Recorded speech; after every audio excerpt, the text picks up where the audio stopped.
Welcome back, everybody. This is episode 3 of the Ranger build, and today we're going to be covering what I've kind of got done when the camera was not around. So last episode we covered spraying the truck with its new coat. Looks great still. Couldn't be happier with the exterior. The next big thorn in my ass was the engine bay. So if you look down here, I made these panels originally out of just some thin aluminum tin, and I cut them all out and made them fit right up against the firewall, because if you remember from I think episode 1, we talked about how I had to mash the firewall out to get the powertrain to fit. Well, it ended up looking really shitty. So I made these panels to resurface it and kind of be able to cut it to make everything fit, but make the firewall flush again. So in that process, they got really dinged up, bent up, all that, and I had a whole roll of it, so I decided to make another set of them, fresh ones, and those fit great. And then I thought, well, now there's a big air gap between there, so I went and got some fire resistant spray foam that expands over time. I sprayed it all in there, let it sit overnight, and as you can tell, it worked pretty good. There's a couple of little places in here that I couldn't get the spray foam, but I think if I just run some self-tappers to kind of tack it down in the solid places more, it'll be great. So a bit more sanding and surface work to do on that, but it's there. That's huge. We've been talking about that for weeks, and I finally got around and did it. So there's that. The engine bay isn't completely painted. It's just a dust coat over everything, just to kind of get the visual right. It helps to visually see it how it's supposed to look. So when you're working on it, if something doesn't look right, as opposed to it just being a different color, it can look really off, you know. So it really helped to have it one color when I was doing those panels, and the foam will all be black and clean up. So we'll probably also run some Bondo over the parts that are missing a little bit of foam that don't necessarily need it. So it'll be smoothed out. All right, guys, a couple days later, the foam hardened up and cured great. The panels cured to them great. So I decided to go ahead and start Bondoing it. Don't have any experience with Bondo at all, so it's a little bit rough and trial and error, but here it is. The far corner turned out great just by smoothing out with my finger. The tunnel, man, that was a lot of work. There's going on 3 layers in there now, but they're all very light. You know, I would do a patch here, let it dry, smooth it all out, and so on and so forth. But the steering column, that turned out pretty great, and the other far corner actually turned out pretty great just by applying it with my finger. So next is get in there with the DA with some 180 grit paper and really try to get it all smoothed out to where you just can't even tell that it's Bondo. It's just gonna look like a rounded body panel from Ford, hopefully. But you know, those who know.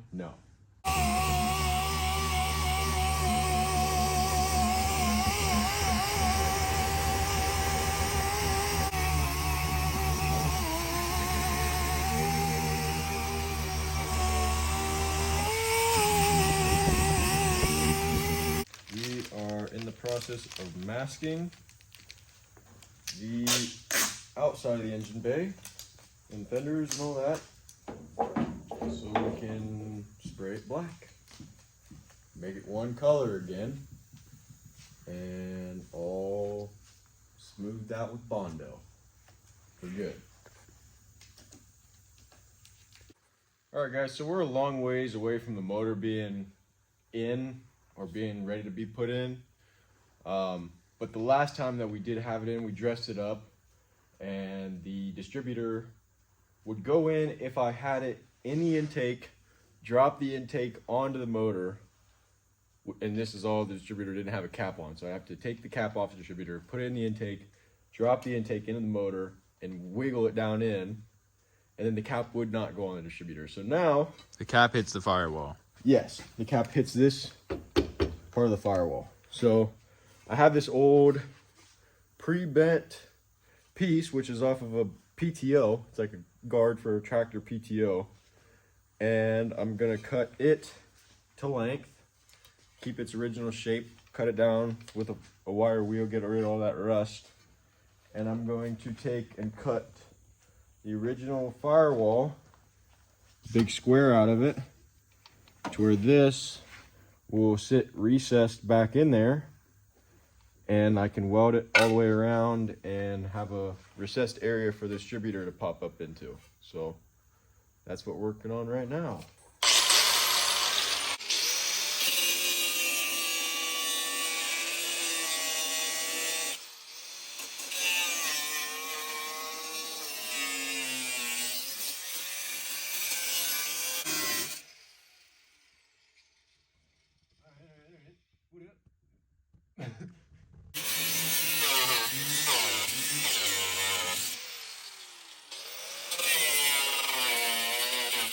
Here it is, it's cut out. It was a little bit tough for some reason. There's some multi-layered bits of it, but that'll go in there something like that. Once I cut it to height, should sit further back in better. And then once it's in, just go around and tack, tack, tack, tack, tack, tack, about 200 tacks. Can't really lay solid beads on this shit. It's really, really thin. That's even thinner, so we'll get it sealed and get good.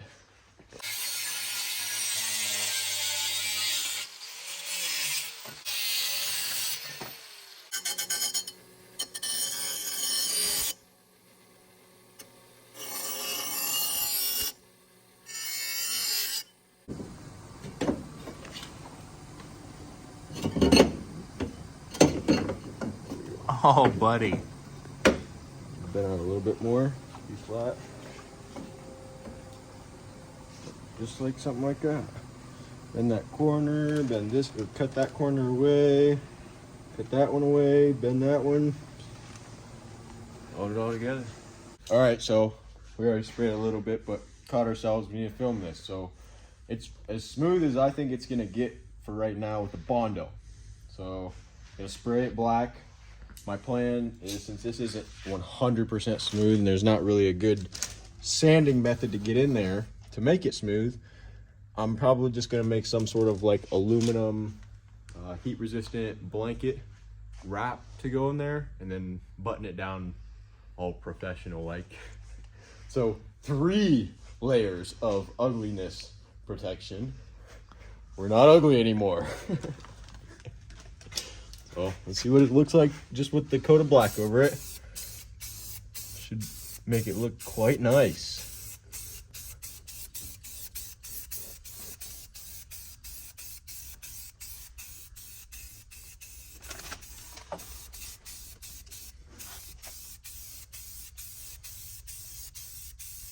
Is this a gloss black?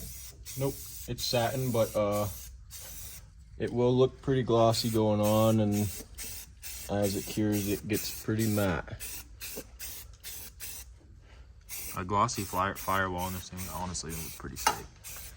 Yeah, I kind of contemplated that, but I've always been more of a matte guy than a gloss. Big matte guy. Big matte.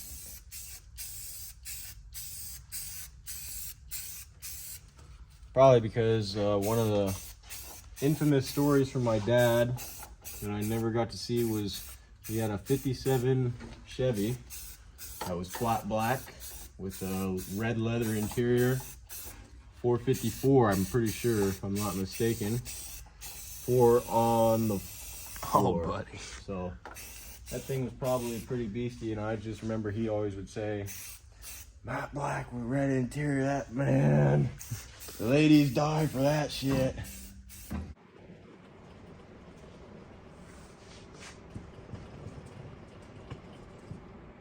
So here it is. It's not permanent still. Still need to take it back out and put the clutch in, put the flywheel in, build the Z-bar, all of that. So I just wanted to throw it in. This is what it looks like in the engine bay painted. It looks professional in my opinion, and I am far from it. But as I've been telling everybody around, the more elbow grease and the more time you put in on the little nitpicky things that nobody else would take the extra step to fix the right, proper way, then you're gonna be more happy with the end result, knowing that you put all the hours in. So that's what I try to do with this. I'm getting super close to this thing going together. I'm so excited, as you could probably tell, but I can't get over how great this looks. It's just, I couldn't imagine it being this good in my wildest dreams, and here we are. So chase the dreams, and you often surprise yourself at what you can get accomplished with very little experience or knowledge. So that's where we're at. Thank you guys for tuning in, and we'll see you in the next Ranger build episode.